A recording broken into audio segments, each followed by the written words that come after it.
Hello guys, thank you so much for stopping by to watch this video. If you're seeing me for the first time, I am Lost in Bakuri and I'm super excited to have you here. And to my returning subscribers, thank you so much. I love you.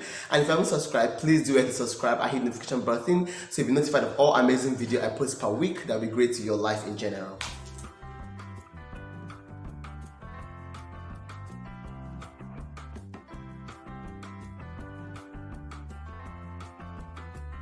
If you want to prepare for exams for maximum success, and this is what you should actually be doing. A lot of persons know how to read, but they don't actually know how to prepare for exams. It is different to prepare for an examination and reading. They are two different things. You don't use the same approach to prepare for exam or normally reading. Now, if you're preparing for exam, now the first thing you should do actually is to have your course outline by your side or your syllabus. For those persons who read JAM, your syllabus, and for those in the university, your course outline.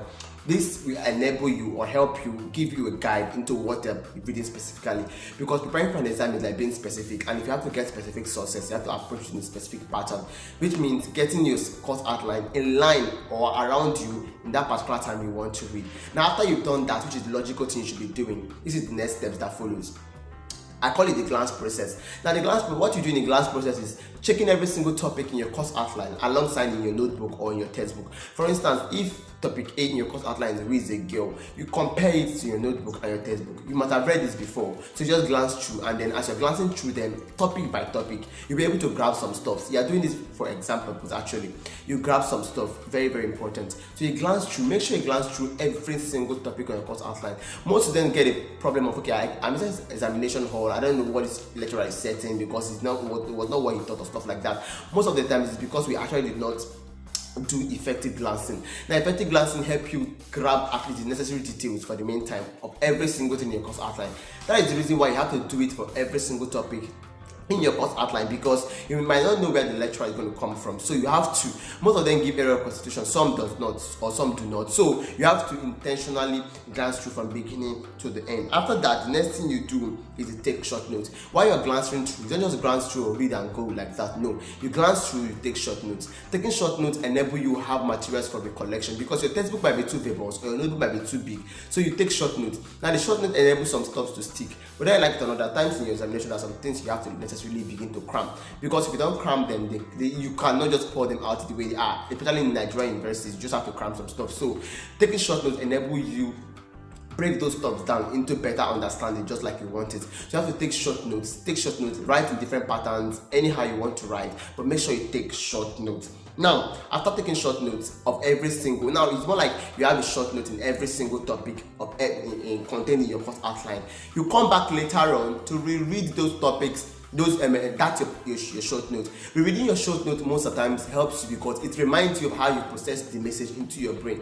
Now, rereading your short notes gives you the ability to recall them faster, because it is better to summarize everything in a smaller short note and then you recall them by rereading than for you to carry the big textbook and begin to read over and over again. But with your short note, you have the summary of the textbook or your course outline in that particular short note. You can easily make a reference back to it, reread it and recall. Now, rereading it is very important because this will help your recollection in examination hall. Now, after you are done with the rereading process or rereading your short notes, you set questions for yourself. A lot of students don't try their abilities before going to examination hall, and that is where they fail, because if you don't try your abilities, you will never know where you are strong and where you failed. Now, trying your abilities will help you because even most of the lecturers set questions, you become familiar with it because you try yourself on that particular aspect. You can try abilities with either setting questions for yourself or with past questions, but I always encourage using past questions sometimes and also setting questions for yourself, because if you can set questions for yourself, like don't pity yourself, set it as difficult as possible. If you can answer those questions the way you feel like you should answer them in an exam hall, this will actually help you. Now, this is a tip on how you set questions. You set your questions across every single topic in the course outline. The question might span to become 10, 15. Try your best to answer every one of them, because the truth is, no matter how your lecturer sets questions, there is no how he's not going to set something within what you've set if you intentionally set your questions right. So you set questions for yourself and you try to answer your questions the same way you want to answer them in the exam hall, because when you do it like that, you realize that when you get to the exam hall and that similar question comes out, it seems like you're pouring out what you've already poured out somewhere before. Voila, that's just it. And then after answering those questions and all of that, you begin to reread those questions, the answers of which you have answered them. Just keep on reading them and then prepare yourself. By so doing, you've covered the ground from beginning to the end. All your course outlines are covered, every single thing is covered, your questions are set, you've had an idea of past questions. I realize that you just there, you at least you've covered enough ground, and there is no how the lecturer or anybody will set questions and then you would not attempt it.